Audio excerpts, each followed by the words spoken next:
Welcome students. মাধ্যমিকের পর তোমরা উচ্চ মাধ্যমিকে কি সাবজেক্ট কম্বিনেশন নেবে সেটা নিয়েই তোমরা অনেক টেনশানে থাকো। তোমরা বুঝতে পারো না কি সাবজেক্ট নিলে ভালো হয়, কি নিলে খারাপ হয়। কেউ বলছে সায়েন্সে পড়, কেউ বলছে আর্টসে পড়, কেউ বলছে কমার্সে পড়। কিন্তু ব্যাপারটা ঠিক তা নয়। এই subject combination science, arts, commerce, এই আইডিয়াটা এখন পাস্ট, অতীত হয়ে গেছে।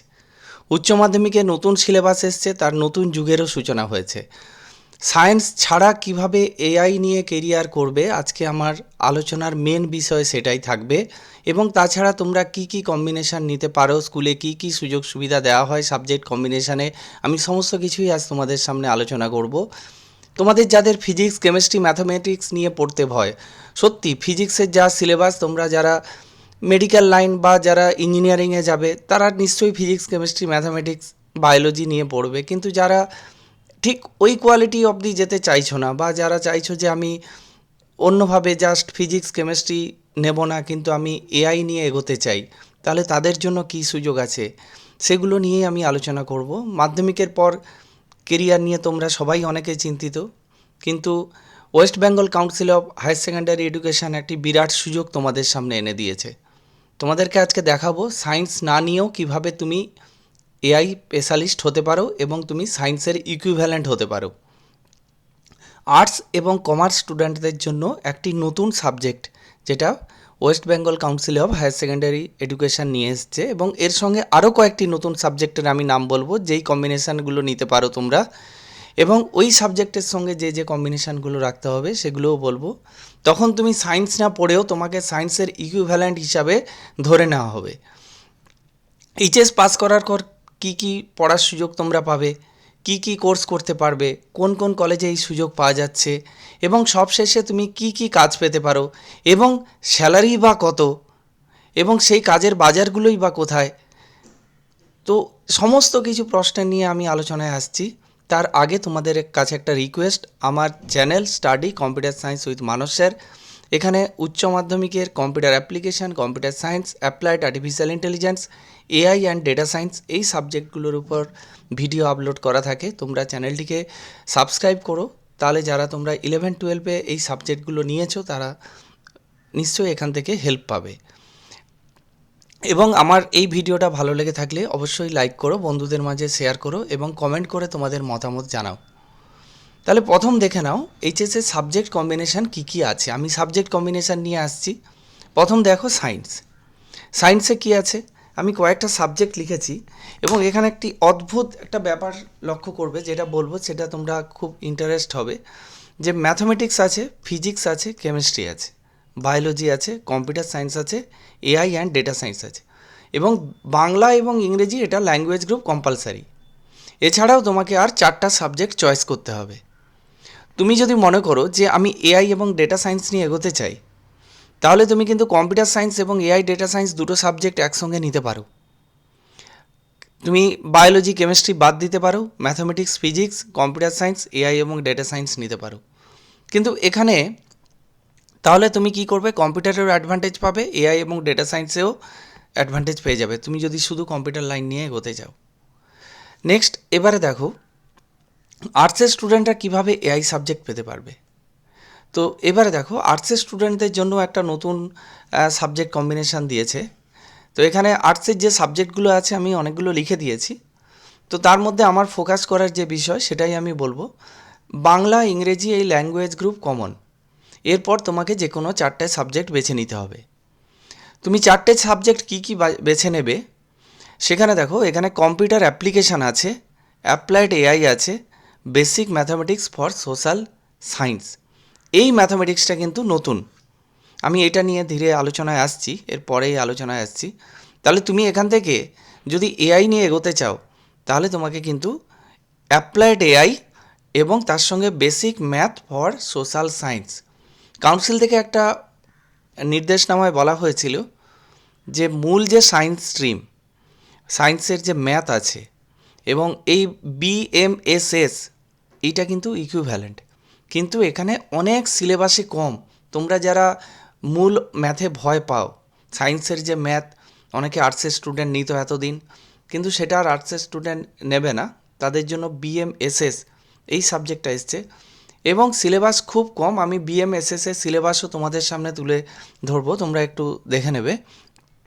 তাহলে তোমরা যদি এই কম্বিনেশানটা নাও, কম্পিউটার অ্যাপ্লিকেশানও নিতে পারো, অ্যাপ্লাইড এআইও নিতে পারো, বিএমএসএসও নিতে পারো। কারণ কম্পিউটার অ্যাপ্লিকেশান নিলে এআই নেওয়া যাবে না, এরকম কোনো কাউন্সিলের রুল নেই। কারণ কাউন্সিলও চাইছে ছেলেরা এআই নিয়ে এগিয়ে যাক। এই কারণে কম্পিউটার অ্যাপ্লিকেশানও তাকে সাবজেক্ট দেওয়া হয়েছে, অ্যাপ্লাইড এআইও দেওয়া হয়েছে, এবং তার সঙ্গে একটা ম্যাথের সাবজেক্ট আছে। এই ম্যাথের ম্যাক্সিমামটা যে অঙ্কগুলো আছে সেই অঙ্কগুলো এআই এর সঙ্গে রিলেটেড আছে। তাহলে তোমরা সেই অঙ্কগুলোই এখানে করবে এবং এআইয়ের সঙ্গে রিলেশান পেয়ে যাবে। নেক্সট, কমার্সের স্টুডেন্টরা কীভাবে এআই সাবজেক্ট পাবে? এখানে দেখো, কমার্সেও আছে, আমি কমার্সের দুটো সাবজেক্টের নাম লিখেছি। ওই একই রুল, একই। বাংলা ইংরেজি বাদ দিয়ে যে কোনো 4টে সাবজেক্ট তোমাকে নিতে হবে। বাংলা ইংরেজি কমন থাকলো।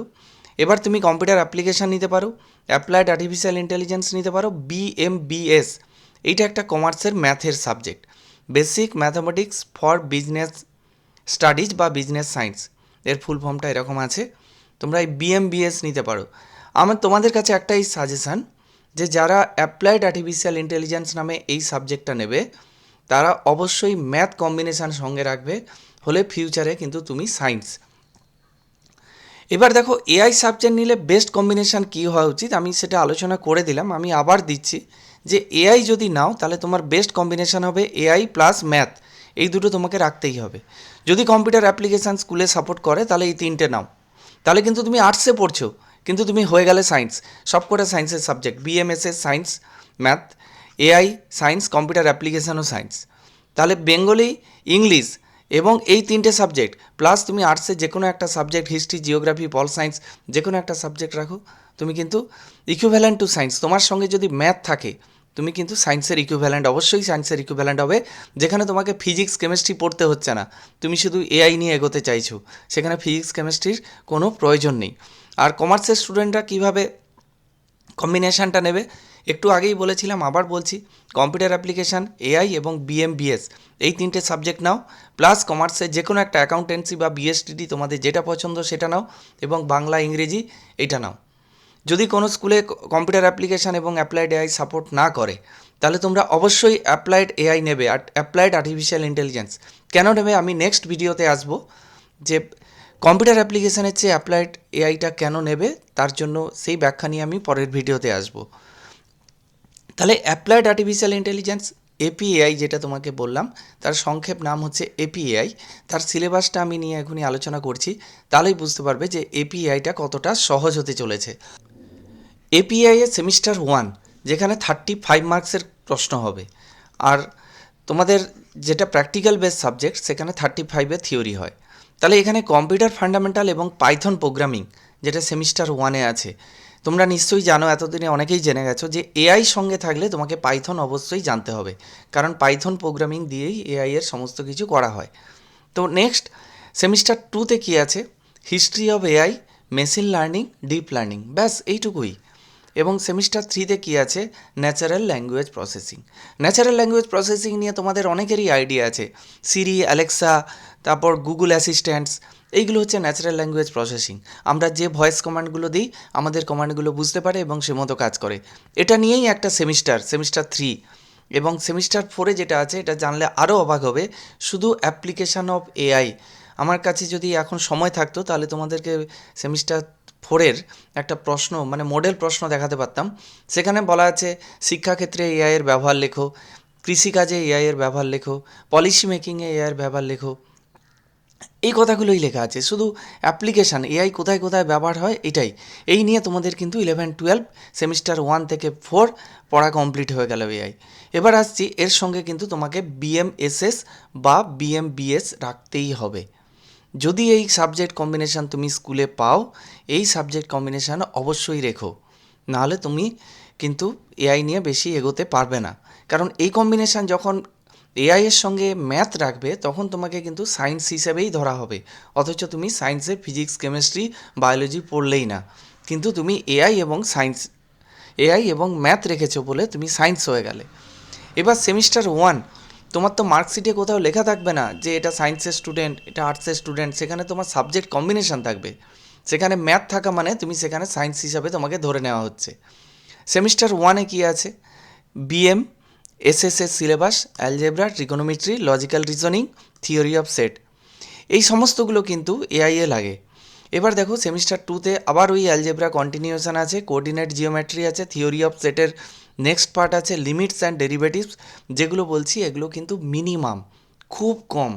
সায়েন্সের ম্যাথে যেমন অনেক বেশি হিউজ পরিমাণে আছে, এখানে মিনিমাম, এখানে অ্যাপ্লিকেশান মানে ম্যাথামেটিক্সের চেয়ে থিওরি পার্টই তোমাদেরকে বেশি পড়তে হবে এবং থিওরিটাই জানতে হবে বেশি। সেমিস্টার 3তেও আবার অ্যালজেব্রা আছে, ম্যাথামেটিক্যাল রিজনিং আবার কন্টিনিউ হয়েছে, স্ট্যাটিস্টিক্স আছে, কোঅর্ডিনেট জিওমেট্রি, রিজনিংটা তো খুবই সহজ, কোঅর্ডিনেট জিওমেট্রি আছে।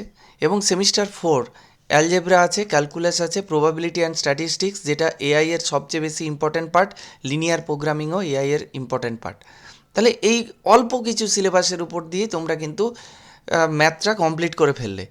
এবার অ্যাপ্লাইড আর্টিফিশিয়াল ইন্টেলিজেন্স একটা সহজ বিষয়, যেটা আমি তোমাদেরকে সিলেবাসে বললাম, এবং এপিআই সহজেই থিওরিতে ফুল মার্কস পাওয়া যেতে পারে। থিওরিতে কত নাম্বার আছে? 70। তোমরা সহজেই কিন্তু এই 70 মার্কস পেতে পারো, এবং প্র্যাকটিক্যালে আছে 30 মার্কস, 30।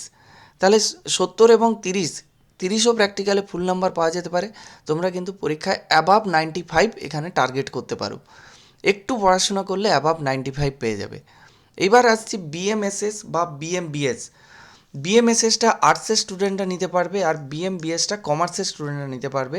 এটাও সহজ বিষয়, তার আমি একটা সিলেবাস দিলাম বিএমএসএসের, বিএমবিএসেরও সিলেবাসটা ওই একই কাছাকাছি। আর বিএমবিএস বা বিএমএসএসের থিওরিতে 80 এবং প্র্যাকটিক্যালে 20 মার্কস। এটাও কিন্তু মার্কস স্কোরিং সাবজেক্ট, একটু ম্যাথামেটিক্সে ইন্টারেস্ট থাকলে তোমরা কিন্তু এখানেও মার্কস পেতে পারো। এইচএস পাস করার পর কি কি পড়ার সুযোগ আছে? আমি বারবার বলছি, তোমাদের সঙ্গে যদি এপিএআই মানে applied artificial intelligence plus BMSS বা বিএমবিএস যদি থাকে তাহলে তুমি কিন্তু সায়েন্সের মর্যাদা পাচ্ছ। এবং এই সায়েন্সের ম্যাথামেটিক্স কিন্তু ইকুইভ্যালেন্ট টু বিএমএসএস অর বিএমবিএসএস, যেটা কাউন্সিল কিন্তু তোমাদেরকে নোটিফিকেশান করেই বলে দিয়েছে। তাহলে কি কি কোর্স করতে পারবে 12 পাস করে গেলে? তারপর এআই নিয়ে কিভাবে এগোতে চাও? যদি তোমার সঙ্গে ম্যাথ থাকে, ম্যাথ না থাকলে কিন্তু তুমি এগোতে পারবে না। তাহলে এখানে উচ্চ মাধ্যমিক সায়েন্স না থাকলেও, অর্থাৎ আর্টস বা কমার্স ব্যাকগ্রাউন্ড থেকে অ্যাপ্লাইড এআই এবং সঙ্গে বিএমএসএস বা বিএমবিএস নিয়ে পাস করার পর পশ্চিমবঙ্গ তথা ভারতের কোন কোন কলেজ বা ইউনিভার্সিটি এই ধরনের কোর্সে ভর্তির সুযোগ দেয়, তার একটি লিস্ট আমি তোমাদেরকে দিচ্ছি। প্রথমে ওয়েস্ট বেঙ্গলের কথাই বলি, ম্যাকআউট, এটা টেকনিক্যাল ইউনিভার্সিটি। এখানে BCA, BSc in data science, BSc in IT করার সুযোগ আছে। তোমরা যদি ম্যাথ নিয়ে রাখো তাহলে কিন্তু তোমরা বিএসসি ইন ডেটা সায়েন্স, যেটা মানে বর্তমানে সবচেয়ে বেশি পপুলার সাবজেক্ট ডেটা সায়েন্স, তোমরা কিন্তু বিএসসি ইন ডেটা সায়েন্স করতে পারবে। এবং তোমরা কারেন্ট যে আমাদের এডুকেশান পলিসি, সেখানে তোমরা নিশ্চয়ই হয়তো শুনে থাকবে যে সায়েন্স, আর্টস, কমার্স, এইচএসএ বলে কোনো ব্যাপার নয়, যে কোনো সাবজেক্ট নিয়ে পড়তে পারে, কিন্তু কলেজে গেলে সে যে কোনো সাবজেক্টে অনার্স পাওয়ার জন্য অ্যাপ্লাই করতে পারে। তাহলে তোমরা কিন্তু এখানে ডেটা সায়েন্স পাচ্ছ, অথচ তোমাকে ফিজিক্স পড়তে হচ্ছে না, তোমাকে কেমিস্ট্রি পড়তে হচ্ছে না, তোমাকে বায়োলজি পড়তে হচ্ছে না, তোমাকে সায়েন্সের ম্যাথ পড়তে হচ্ছে না। এবং ডেটা সায়েন্সের জন্য যেটুকু ম্যাথের প্রয়োজন সেটা বিএমএসএস এবং বা বিএমবিএস এই সিলেবাসেই আছে। প্রবাবিলিটি, স্ট্যাটিস্টিক্স, সেট থিওরি, এইগুলো নিয়েই তুমি কিন্তু ডেটা সায়েন্সে এগোতে পারবে, এবং ডেটা সায়েন্সই এগুলোর উপরই নির্ভর করে চলছে। এবং ডেটা সায়েন্স মানেই তুমি নেক্সট তোমার স্টেপ হচ্ছে এআই এর এক্সপার্ট হয়ে যাওয়া। এবং এআই কি, ডেটা সায়েন্স কি, তোমরা যদি চাও কমেন্ট করে কমেন্ট বক্সে জানাও, আমি তাহলে এরকম এই সংক্রান্ত একটা ভিডিও তোমাদের সামনে আমি তুলে ধরবো। নেক্সট আসছি সেন্ট জেভিয়ার কলেজ। এখানেও কিন্তু ডেটা সায়েন্স বা বিসিএর মতো কোর্সের ভর্তির জন্য অনেকে উচ্চ মাধ্যমিকে থাকা, অঙ্ক থাকা, ম্যাথ থাকা আবশ্যিক। যেহেতু বিএমএসএস বা বিএমবিএস আছে, সেই শর্ত তাহলে পূরণ করতে সাহায্য করবে। Next IIT Madras, BSc in data science and application. এখানে ভর্তি হতে সায়েন্স লাগে না, যে কোনো স্ট্রিমের স্টুডেন্টরা আবেদন করতে পারে, শুধু ক্লাস 10-এ ম্যাথ থাকলেই হয়। তবে ক্লাস 11-12-এ ম্যাথ মানে বিএমএসএস বা বিএস থাকলে কোর্সটি সহজে তোমরা বুঝতে পারবে এবং আরও তোমাদের অ্যাডমিশনও সহজ হবে। ব্রেনওয়্যার ইউনিভার্সিটিতে কিন্তু বিএসসি ইন এআই এবং ডেটা সায়েন্স কিন্তু কোর্স চালু আছে। তাদের ভর্তি হতে গেলেও কিন্তু ওই ম্যাথ প্রয়োজন, তাহলে তোমরা কিন্তু এই ম্যাথ সাবজেক্টটা থাকলে ভর্তি হতে পারবে। অ্যামিটি ইউনিভার্সিটি কলকাতা, এখানেও বিএসসি ইন বিজনেস অ্যানালাইটিক্স বা বিসিএতে ভর্তি হতে পারবে। এআই এবং বেসিক ম্যাথ থাকলে এখানে টেকনিক্যাল কেরিয়ার শুরু করতে পারো। আমি এই ইউনিভার্সিটি বা এই কলেজগুলোর নাম বললাম, কিন্তু যেটা বলার বিষয় আমার, যে ভর্তির নিয়ম হচ্ছে প্রতি বছর কিন্তু পরিবর্তন হতে পারে, তাই ভর্তির সময় সংশ্লিষ্ট কলেজের ওয়েবসাইট চেক করে নেওয়াই জরুরি। এটা সতর্কতামূলক আমার বার্তা আছে, তোমরা এটা মেনে চলবে। নেক্সট আসছি, এইচএসএ ম্যাথামেটিক্স প্লাস এআই যখন তুমি নিচ্ছ, তোমরা সায়েন্স ইকুইভ্যালেন্ট হলে তোমরা হয়তো ভাবছো সরকারি কলেজের সুযোগ পাবে কি না। আপনি তো স্যার প্রাইভেট কলেজগুলোর কথা বললেন, কারণ সরকারি কলেজের সুযোগ আসবেই। তার কারণ যেহেতু কাউন্সিল যখন এই সাবজেক্টগুলোকে সায়েন্সের ম্যাথের ইকুইভ্যালেন্ট বা সমতুল্য ঘোষণা করেছে, তখন ভবিষ্যতের দিনগুলোতে পশ্চিমবঙ্গের সমস্ত সরকারি বেসরকারি কলেজে এই সাবজেক্টগুলোকে মান্যতা দিতে বাধ্য। বিশেষ করে বিসিএ বা ভোক মানে ভোকেশনাল কোর্সের ক্ষেত্রে তোমাদের আর কোনো বাধা থাকবে না। এবং সবশেষে তুমি কি কি কাজ পেতে পারো, এটাই তোমাদের সবচেয়ে মানে ইম্পর্ট্যান্ট এবং সবার জানার বিষয়, যে কাজ আমরা কি পাবো। পড়া তো অনেক শুনলাম, কি পড়তে পারবো, কি করব, কিন্তু কাজ পাবো কি। আর্টস বা কমার্স ব্যাকগ্রাউন্ড থেকে এআই পড়লে প্রধানত 5টা ক্ষেত্রে কাজের সুযোগ পাওয়া যেতে পারে। কি কি সেই 5টা? ডেটা অ্যানালিস্ট, ডেটা সায়েন্স নিয়ে যদি তুমি পড়ো, এআই থাকবে, ম্যাথ থাকবে এইচএসে, তুমি ডেটা অ্যানালিস্ট নিয়ে ডেটা সায়েন্স নিয়ে পড়বে, তুমি ডেটা অ্যানালিস্ট হতে পারবে। ডেটা সায়েন্সের সঙ্গে এআই এর রিলেশান কি, তোমরা চাইলেই আমি একটা ভিডিও দেব যে ডেটা সায়েন্সের সঙ্গে এআই রিলেশানটা কী। আগে ডেটাগুলোকে নিয়ে অ্যানালাইসিস করতে হয়, তারপরে এআই সেটা নিয়ে কাজ করে। এক কথায় এটাই বোঝায়। তাহলে এটা কিন্তু কমার্স স্টুডেন্টদের জন্য একটা বড় কাজ। ব্যবসায় লাভ ক্ষতি, বিক্রির ট্রেন্ড, কাস্টমার কী চাইছে তা এআই টুল ব্যবহার করে বিশ্লেষণ করা। কোথায় কাজ হয়? অ্যামাজন, ফ্লিপকার্ট বা ব্যাংকিং সেক্টরে কিন্তু তোমরা কাজ পেয়ে যাবে। এবার আরেকটা আছে যেটা প্রম্পট ইঞ্জিনিয়ার, অথচ তুমি সায়েন্সে পড়োনি, তুমি কিন্তু ইঞ্জিনিয়ার। কিভাবে? এটি এই দশকের সবচেয়ে নতুন এবং লাভজনক চাকরি। এর জন্য কোডিং জানার চেয়ে বেশি দরকার লজিক এবং ভাষার উপর দখল। এখানে কিন্তু কোডিংয়ের, তোমাদেরকে একটা কথা বলে রাখি, এআই নিয়ে পড়লে কোডিং জানার প্রয়োজন নেই, আমি জোর দিয়ে বলছি। কারণ কোডিংটাও এআই সাপ্লাই করে, তুমি শুধু পাইথনটা শিখবে এবং সেই কোডিংটা তুমি এআই থেকে পেয়ে যাবে। পাইথন দিয়ে সেই কোডিংটাকে, তোমার যে তুমি শিখেছো সেই কোডিংটাকে তুমি নিজের মতো মডিফাই করবে। তাহলে কোডিং জানার চেয়েও বেশি দরকার লজিক জানা এবং ভাষার উপর দখল। কী কাজ? প্রম্পট ইঞ্জিনিয়ারের কাজ হচ্ছে চ্যাট জিপিটি বা মিড জার্নির মতো এআই মডেলগুলোকে সঠিক নির্দেশ বা প্রম্পট দিয়ে নিখুঁত কাজ করিয়ে নেওয়া। সুবিধা কি? আর্টসের স্টুডেন্টরা যেহেতু ভাষায় দক্ষ হয়, মানে তোমরা ইংলিশ ল্যাঙ্গুয়েজ এক্সপার্ট হতে পারো, বা কমার্সের স্টুডেন্টরাও ইংলিশে এক্সপার্ট হতে পারে, তাই তারা এই কাজে খুব ভালো ফল করতে পারবে। নেক্সট আসছি, কন্টেন্ট ও digital marketing specialist, AI powered. এখন আর শুধু লিখলেই হয় না, এআই দিয়ে ছবি ভিডিও বানিয়ে মার্কেটিং করতে হয়। তোমরা অনেকেই হয়তো রিলস বানাচ্ছ, এআই দিয়ে ছবি ভিডিও বানিয়েছো। আমি যে আজকে এই ভিডিওটা থাম্বনেল বানিয়েছি, এটাও এআই দিয়ে বানিয়েছি। তাহলে এটার কী কাজ? এআই ব্যবহার করে সোশ্যাল মিডিয়ায় পোস্ট ডিজাইন করা, ভিডিও এডিট করা এবং অ্যাড ক্যাম্পেইন চালানো। কোথায় কাজ পাবে তোমরা? বিভিন্ন অ্যাড এজেন্সি, ইউটিউব চ্যানেল বা বড় টেকনোলজিক্যাল কোম্পানিতে তোমরা এই কাজগুলো পেয়ে যাবে। তারপরে দেখো ফিনান্সিয়াল টেকনোলজি, 4 নম্বর। এখানে কি হয়? এটা কমার্স স্টুডেন্টদের জন্য খুব কাজে লাগবে, কারণ কমার্স স্টুডেন্টরা বিএমবিএস নেবে এবং এআই এর কম্বিনেশান এখানে কাজে লাগবে। কাজ কি? Share market prediction, loan approval system বা ইন্স্যুরেন্স কোম্পানিতে এআই টুলের মাধ্যমে অটোমেশন করা। যারা কমার্স নিয়ে পড়ছো, কমার্স ব্যাকগ্রাউন্ড থাকবে, যাদের বিএমবিএস আছে এবং যাদের অ্যাপ্লাইড এআই আছে, তারা কিন্তু ফিনান্সিয়াল টেকনোলজিতে এভাবে কাজ পেতে পারো। নেক্সট আসছি ফ্রিল্যান্সিং ও নিজস্ব স্টার্ট আপ, এটা সবচেয়ে ইম্পর্ট্যান্ট। চাকরি হলো না, চাকরি ছাড়া তুমি নিজে কি করতে চাও? অনেকেই চায় যে আমি চাকরি করব না, আমি নিজের স্টার্ট আপ বিজনেস করতে চাই।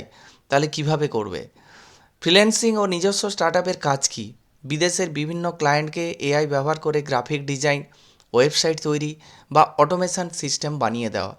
আমার অনেক পরিচিত অনেক স্টুডেন্টরা এই কাজ করছে এবং মাসে কিন্তু প্রচুর প্রচুর পরিমাণে ইনকাম করে। আর এর আয় কিন্তু বাড়িতে বসেই ডলারের মাধ্যমে আয় করতে পারবে, যদি এআই এর স্কিল তোমার কাছে থাকে। এআই এর স্কিল না থাকলে কিন্তু তুমি এই কাজগুলো করতে পারবে না। এবার সবার শেষে আসছি ইনকাম বা স্যালারি। ইনকাম বা স্যালারি হচ্ছে স্টার্টিংয়ে 5 থেকে 6 লাখ টাকা অ্যানুয়াল ইনকাম হতে পারে। আর তোমার যখন এক্সপিরিয়েন্স বেড়ে যাবে তখন কিন্তু তুমি 15 লাখ টাকা অবধি বছরে ইনকাম করতে পারবে। আর এর পরবর্তী যে ভিডিও নিয়ে আমি আসবো, আজকের ভিডিও এই পর্যন্তই। পরবর্তী ভিডিও নিয়ে আসবো ক্লাস 11-12-এ কেন কম্পিউটার অ্যাপ্লিকেশনের পরিবর্তে তুমি এআইকে বেছে নেবে। তো আমি সেই নিয়ে ডিটেলস আলোচনা আসবো। তোমরা তার মধ্যে কমেন্ট করে জানাও তোমরা ভিডিওতে কি জানতে চাইছো বা তোমাদের কি মতামত আছে বা তোমাদের কোনো প্রশ্ন থাকলে আমাকে জানাও। আজকের ভিডিও এই পর্যন্ত। তোমাদের 11-12-এ ভর্তি এবং আগামী দিনের কেরিয়ারের জন্য অনেক শুভেচ্ছা থাকলো। তোমরা সবাই ভালো থেকো। Thank you.